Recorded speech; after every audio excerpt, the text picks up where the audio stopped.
For most of our childhood, we were told life had a simple path. Do good in school, get a job, work hard. But for a lot of Gen Z, something strange is happening. We're reaching our early 20s and realizing nobody actually knows what they're doing, whether they're our age or older. Looking around and truly understanding how similar Lemmings is to life starts to become a universal feeling as we're all guided to what we're told is the next level, but it's really just a pit of lava. And that's why I feel like not only myself, but a lot of people in our generation are going through something called a quarter-life crisis. Now, everybody knows about the midlife crisis, but for Gen Z, a quarter-life crisis is happening everywhere I look. I mean, absolutely none of my peers are chilling. Everyone is stressed out about the future and if we'll even get to live to 50 years old. The advancement of AI replacing a majority of job fields I myself was heavily encouraged to pursue once I grew up leaves a majority feeling like they were misled. Around the ages of 20 to 30, something happens where we start to feel lost, and that goes for our careers, our identities, our relationships, and overall our purpose. And to be real, living in a social media dominant age means unless a dude is spinning in rings of fire, then he ain't getting attention, and unless a chick is busting it out like Bella Delphine style,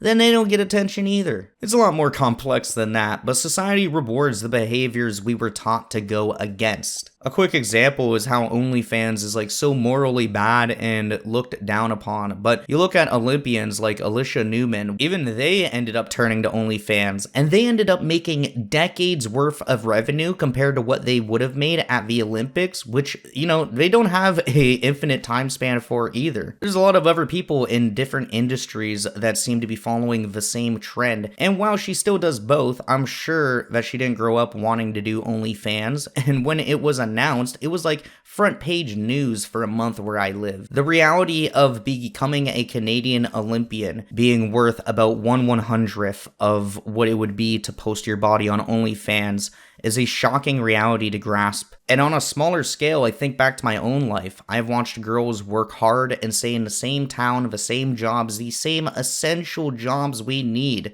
They've gotten nowhere in life. Meanwhile, the ones who have sold pictures or videos got opportunities and luxuries. Society doesn't reward the hard working, it rewards the market and the value that is attached to it. If all of us could just start vlogging or just start talking about our lives and making money from it, we would. But you can't, it's not as easy as a lot of people who have jobs and don't make money through online means would think. You can't just monetize being wholesome as much as you can monetize a young female. Then why don't we just do this? Why don't we go down like a nastier path? Well, social pressures, societal norms, and overall morals is telling us that this is wrong and it's not the way to do it. Alongside that, most of us aren't Olympians or OnlyFans stars. We're normal people. Some of us are lucky to make a couple or few $1,000s a month. And when most of our friends, peers, and even mentors are stuck in the same spot we are in life, struggling with debt, lack of housing, and no retirement plans, then everything truly starts to feel dystopian. 2026 is the closest year that I've ever felt to George Orwell's 1984, and as we go on in time, I'm sure it'll only feel more intense. In general, the world around us has showed us that the path we were promised doesn't exist anymore. Systems and bureaucracy that go beyond our comprehension are in control of funneling us into the right spots in life. It just feels more and more like we're being forced towards a world that we don't even want to be a part of. Going to school, they tell you life will work out if you follow the rules. Just graduate, get a job, and boom, stability. But it ain't that easy. Renting an apartment, even with friends, is a luxury nowadays. Careers are unstable, the job market being unpredictable, along with hours varying depending on the time of year. The way to go up in life has never been harder, and some of us have seen it at the lowest point possible. I mean, I was working at the grocery store when the major price jumps happened just after COVID. So I remember things in my mind that will stick out to me forever are repricing muffins that have been $3 for 6 muffins as long as I can remember, up to $5 for 6 muffins. And when I went to the grocery store earlier today, those same 6 muffins are now up to $7.50. So in less than a decade, I've seen the price of my morning muffin over double. Meanwhile, my wage has maybe increased by 10 to 20% at those same jobs. I don't even want muffins, man. I don't even like muffins. I like housing. I want housing, family, kids, Adam Sandler-esque lifestyle. Give it to me now. It's hard, and obtaining what would be considered lower end decades ago is considered high end nowadays. In general, we don't want jobs that don't value us. We want careers that value us and want to push us forward. We want to make an impact just like the generation before us had the opportunity to do. But some of us feel so isolated and trapped in our jobs or workplaces, leading to this decaying mindset, which is reinforced with smoking, drinking, gambling, corn, and other toxic monetized dopamine programs we basically rely on. The whole world just feels crazy. Like, in my small town, there's one library, but there's like 4 vape stores and 2 different pot shops. I'm not tripping. Like, I mean, I can grab shrooms and trip from the pot shop, but I didn't because I don't want to fry my brain. It just feels like society is surrounding us with more and more things to help make our minds collapse on purpose, so we're not supposed to point these things out or even adapt to them. Everything feels so outlandish and we just have to accept it. It sucks. A story I can remember from my work time at the thrift store was one guy that worked there was really good. He was younger as well, you know, like mid-20s, a few years older than me, but essentially he had moved from the city up north to a smaller town for this job specifically. He also had saved up enough to purchase a property or a lot, so he got his property, he got a small little trailer on it, and then he was ready to work and get his property set up for the winter time. Although that was not what would happen. Months went on and he would constantly have to try to haggle and just work with the local municipality because the bureaucracy of it is just nonsense. All the paperwork, he'd get 2 permits approved and then the other 3 denied. So it's like, yeah, you can set up your water and your electricity, but you can't build a house. It's like, what? And I remember seeing how like crushed this guy was when he was just describing this to us at work. You know, he stopped in, dropping some stuff off from the other place, and he was telling us that he's going to leave the job because he has no other option. He can't live in a trailer during winter. And now I think about it, the guy's got to be almost 30 years old, and who knows what's going on with that property or where he is in life. All I know is that it's a very difficult situation for a straight cut path to be on. It's not like he was selling drugs or anything. He was doing very good work. Overall, the luxury of having a life was not permitted for that man, so we would have to go back to the city, find an apartment, and find a different place to work. Now, this also gets me into the next spot, which is the feeling behind aspect with the social media comparisons that we have to do nowadays. Like, it just feels like, in general, for our generation, social media is a must-have for most, not only for personal social relationships, but even for getting a job or work. I stopped using platforms like Instagram and Facebook and, like, thankfully got off all of them years ago regularly, but when I did use them every day, I noticed how much the comparison goes on. In a world where we share our best moments, it's a rough reality. Those who spend more time on social media and figure it out are rewarded with likes, comments, and praise, but those who don't have social media click in can end up being outcasts and rejects. Meanwhile, on the real aspect of life, you can have all your shit together, a really good job, and a solid person to be around. The other person can be the exact opposite, but if they understand social media, they're gonna have a way easier time in the real world than you are. Like, most of my buddies growing up never understood taking a photo of themselves, and on my end, it's something that I had to force myself to do. If I want to be noticed by people, I have to look good, I have to look impressive. I mean, even to this day, I have to start a brand new YouTube channel, and I need to get it monetized just to get a sticker reaction from my grandma. Then on the other end, you can see your friends who have healthy families, dozens of comments on each post, overwhelming support,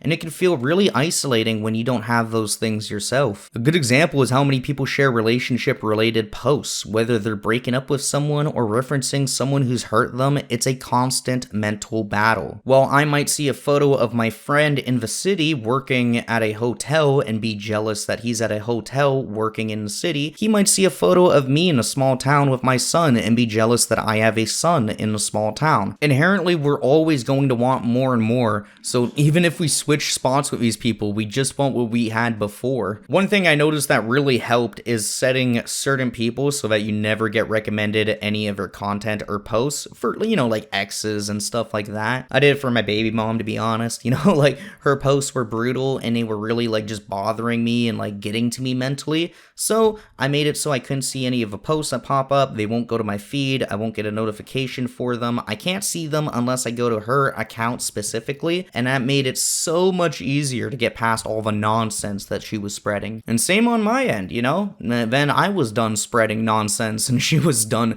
rebuting it. Eventually, it just stopped. But somebody had to step back off the social media. It's hard though, because these social media platforms, you know, not only know who we are, they know who our friends are, who our romantic interests are. In general, they know everything about us. And whether you want to be like Andrew Tate or you want to be like James Charles, social media knows you and it's going to tailor your algorithm and feed to lead you towards a path which can be quite destructive, as we all know. We're no longer thinking for ourselves, we're letting social media think for us. And while social media is trying to figure out the best way to harvest all of our time, I don't think inherently social media is trying to find the best way to guide us day to day. I mean, even with YouTube, it's very hard for me to not compare my own videos to others. No matter what we do in life, we're going to compare, but social media is a universal evil that we're all going to have to attempt to tame. I think inherently, we're all told we can do anything starting at a young age, so when we see something cool, whether it's a backflip or a Ferrari, we think we can do it or get it too. But the latter is something different, you know? It's not as easy to get a Ferrari or as straightforward to get a Ferrari as it is to train to land a backflip. The generation ahead of us left us in a world with systems that they didn't flesh out. They built the foundation, and it's up to us to make the rules, procedures, and processes to prevent these systems from destroying us and our next generation. I mean, we used to only have to compare ourselves to the people in our communities, but now it's worldwide, so I just think it's a way different level of stress. Which also goes into my next point being, speaking on the worldwide issue, it is a bit overwhelming when we try to think of our futures and what we can do with them. Like, it feels like for our parents, it made sense to go down the traditional route. You go to school, you go to college, go get a job, invest in a home, and live a happy life. But for us, those results aren't easily obtainable by going down the traditional route. We literally now have endless career opportunities,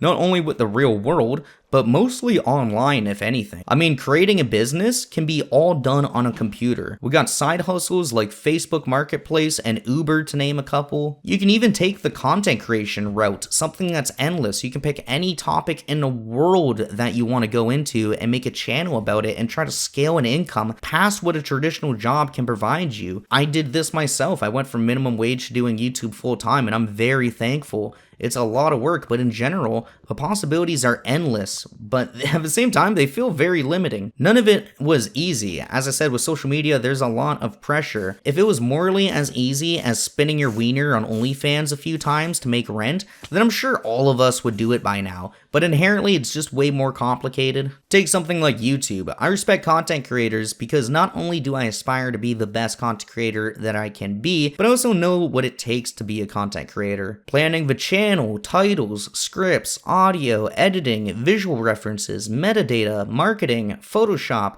You got a dozen different things you could spend endless time improving or educating yourself on each aspect. And then even just going to look at how to work with these things now, like every single job field has some expectation of using AI. So even if you don't want to use AI in your job field, you kind of have to figure it out. It's overall the choice of what is the perfect choice. You know, for example, there's like 16-year-olds making $10,000 a month from making Roblox games. Then on top of that, they'll be making monetized videos on how they make the game and how they sell assets from their game. So no matter where you go down in life, there's always going to be somebody younger and doing better than you that's going to be put on the front of your feed because that's what you want to do. And it's just a constant feeling of like, damn, I wish I could make that set amount of number per month. But it's just a lot different now. It isn't the same as, you know, oh, I'm a content creator, someone else is a content creator, we're in the same job field making the same income. No, it's way different now. It's an actual business. There's teenagers figuring out how to create business models even at the age of 14, the thought of working a normal job for 10 years to them is terrifying. And honestly, it can be difficult to balance dreams with goals. If you don't put in the work, nothing ever happens. But in this society, social media makes it seem like people live the best life possible in whatever field they land in. But honestly, that isn't a reality. Even gaming content. I've had to spend thousands of hours just recording gaming content. I probably would have preferred to spend a lot of those hours with either my son or my family or people that I didn't get chances to spend time with, but I had to work just like any other job in the world. It's universal. It just feels like everyone on social media are hiding their problems, disguising their sadness, and masking it with substances or memes that have major downsides mentally. But we usually don't see that part unless someone is crashing out. So when you can do anything in the world, focusing or doing just one thing can feel really scary and isolating. It always feels like we're wasting our time or there's something better to do or work towards. And even if we're doing good or working towards something good at the moment, we just always have that comparison feeling. And honestly, I'd hate to say it, but it doesn't help that most of the time we're right. We made the wrong mistakes in life. We made the wrong decisions. Other people spent time working or educating themselves on certain topics while we didn't. And I think that's what leads to plenty of Gen Z being stuck in this decision paralysis, where it takes many steps of snapping and getting past that point to truly realize what you actually want to do. And for a lot of people, the quarter life crisis begins the moment they realize adulthood isn't what they imagined. A lot of us hit that point with the reality of adult life, and no, I'm not talking normal reality, I mean the wage to work experience gap. Alright, I started out as low as possible. I'm talking about slinging green, up to under the table work, to minimum wage, to an even better job, to eventually doing full-time YouTube where I'm at now. But the only job I did the entire time and never quit was YouTube. That was the only one I enjoyed and the only one where I felt like I got recognized for my hard work. A good example is when I uploaded a video to my YouTube channel and it got 100,000 views, I'd get a lot of ad revenue. I'd get new subscribers, build up my audience, make some money, and I was rewarded for it. Meanwhile, when I took that skill that I had learned from home and provided the same service for an employer, I was rewarded with essentially claps on the back and an impressed look, but no inherent reward that was worth the effort. With social media content creation, I realized it was better to coast along at my job and focus on my career outside of a job, as YouTube was my long-term plan, not making $1,800 a month for the rest of my life. And when we have lots of opportunities, it seems like the traditional route is harder for us to make money from. As I've talked about before, I had a friend who made most of his money from website design, but spent most of his time on device repairs. So why work locally for nothing when you can work remotely for yourself and make even more? Naturally, we as a generation just have to adapt to the market. Almost every year right now as AI advances, it's changing. I believe a study said that it becomes 2 times more efficient every 7 months. So think about where AI is right now and where it'll be with a few more cycles of improvement. We try to stay up to date with technology, but nothing is clear, and our parents can't give us advice either. I mean, the advice I get from people older than me didn't work 20 years ago in 2006. Never mind in 2026. And this is what I think has caused many of us to reach this quarter life crisis.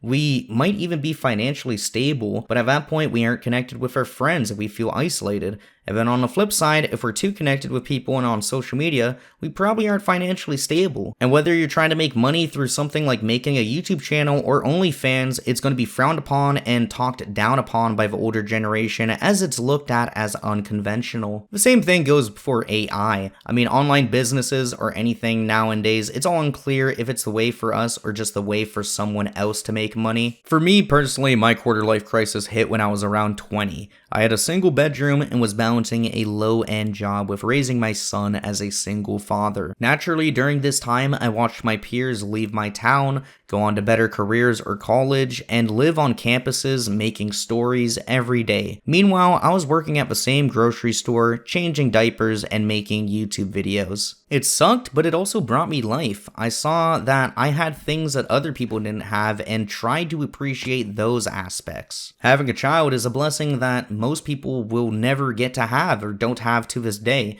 And here I am, years into being a father, almost over halfway there to a decade. I also feel like working a low-end job, minimum wage, it really kept me grounded with my community. It gave me the aspiration to build something for myself, as each night I'd get off work and I'd want to work on YouTube videos until they pulled off and I could leave that shitty job. But at the same time, I don't think I've ever been more depressed, filled with anxiety, and just having plenty of things hold me back due to feeling behind in life. Not having enough family support, friends to go to class or work with, and just in general, working on a computer screen every day feels like you're an online trucker living your life not through a windshield, but through a screen. Still, it makes me happy that I'm able to live how I do now. If I didn't work how I did, I wouldn't have what I have. I could have a bachelor's in computer science, but as we all know, that hasn't had the best ROI for recent graduates, so I'm very glad I just have a couple YouTube channels that are monetized. I'm happy with where my life has taken me so far, and even though most days I'm staring at the crossroads and I'm still screaming with nobody to hear me, it feels normal at this point. I feel like a part of the quarter-life crisis is just getting used to accepting that we're in this dystopian reality, and everything around us, while it doesn't really feel real or seem right, we just gotta kind of go along with it. And to be honest, I don't think it's all bad. It can be the source of Gen Z's best success stories. I think about in 40 years from now, when I'm like 65 or something, I aspire to be waving my cane in the air, complaining about how hard I had it, how COVID was crazy. But, in order to do that, I need to work harder than any other generation before me. The technology we have access to is incredible. It's becoming more advanced as time goes on, and it'll only get better as we get farther into our careers. Inherently, I think one of the fights for freedom we have is freedom itself. Being able to quit our job or start YouTube channels, when you really think about it, that's something of like a true luxury. Like we're very lucky that we're not forced to work at these jobs forever. While it may seem like that, we do have a lot of freedom and things that have been given to us, so we do inherently have opportunities. So for us that can figure out something that works for ourselves, then we'll be able to do it to our fullest extent. But if we can't figure out something that's going to work, then society's going to have to figure it out for us. We have to leverage what we have available from previous generations, to think about what they fought for and how we can reap the benefit from this system that's been twisted beyond recognition. We're only like a quarter of the way there. We still got like another 75% to go. So I want you to ask yourself this: what is it that you want out of life? And truly, actually think about that question and answer it. Is it a long life? Is it family, money, success? For me, it's a lot of different traditional values, and those keep me grounded to who I want to be and who I don't want to be. For example, I'm always going to work smart. Working hard is something that should come naturally, but working smart is something that you truly have to develop. And in general, life should be looked at as more of a staircase, not a hill. We have steps to take and make, and each step is a major pillar for our lives. Whether it's investing your time into education to get a better career, or taking a low-end job to fund your business idea and pay bills, we have these opportunities and we try to chase our dreams to obtain them. Like I said, I tried a bunch of different side hustles until YouTube took off for me. It might be something different for you, but I love making content. And if you're interested, check out my school community in the description. It's called Cool Content College. I do weekly group calls, answer any questions, and try to help you guys grow your channels. Either way though, if you resonate with this video, I thank you for watching to this point. Please let me know a bit about your quarter life crisis in the comment section below, as I'd love to read them and respond. Leave a like and subscribe to escape to the next level, and as always, remember, the Lemming theory is real. I'll see you in the next one.